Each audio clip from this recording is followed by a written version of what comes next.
બોડેલી લાઈવમાં આપનું સ્વાગત છે। નસવાડી તાલુકામાં ગઈકાલે ફૂંકાયેલા વાવાઝોડા અને વરસાદને પગલે આમરોલી ગામે તાડનું વૃક્ષ પડતા એક વ્યક્તિનું મોત નીપજ્યું છે।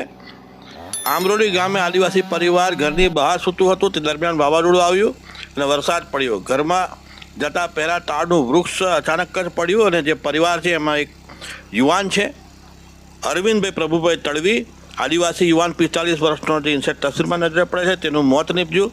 નસવાડીની પોલીસે કાર્યવાહી કરી અને મરણ જનાર અરવિંદભાઈ પ્રભુભાઈ તડવીનું પોસ્ટમોર્ટમ કરવાની કાર્યવાહી હાથ ધરવામાં આવી હતી।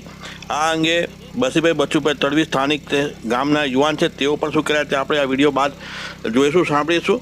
બનાવ આજે રાતે વરસાદ ખૂબ પડ્યો, વાવાઝોડું ફૂંકાયું, વીજળીના કડાકા ભડાકા સાથે જે રાત્રે 2 વાગે બનાવ બન્યો તે દરમિયાનમાં આ ઘટના બની હતી અને એક નવયુવાન 45 વર્ષનો યુવાન એ આ કુદરતી આપત્તિમાં મોતને ભેટ્યો છે। સ્થાનિક આગેવાનો અને કાર્યકરો દ્વારા મરણ જનાર યુવાનના પરિવારને સરકારી સહાય ચૂકવવામાં આવે। કુદરતી આપત્તિને લીધે મોત થયું હોવાને કારણે આ ઘટના બની હોવાથી એના પરિવારજનો પર આપ તૂટી પડ્યું છે, ત્યારે તેને સરકારી સહાય ચૂકવવાની માંગ કરવામાં આવી રહી છે।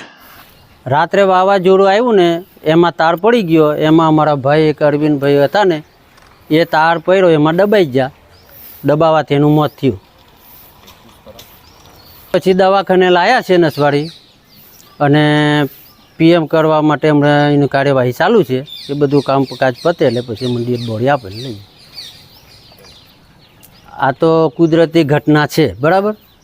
એમાં અમારા સરકારને એટલું કહેવું છે કે હાવ ગરીબ પરિવાર છે, એક છોકરું પણ અપંગ છે એનું નાનું, એટલે કંઈક સહાય આપે તો સારું।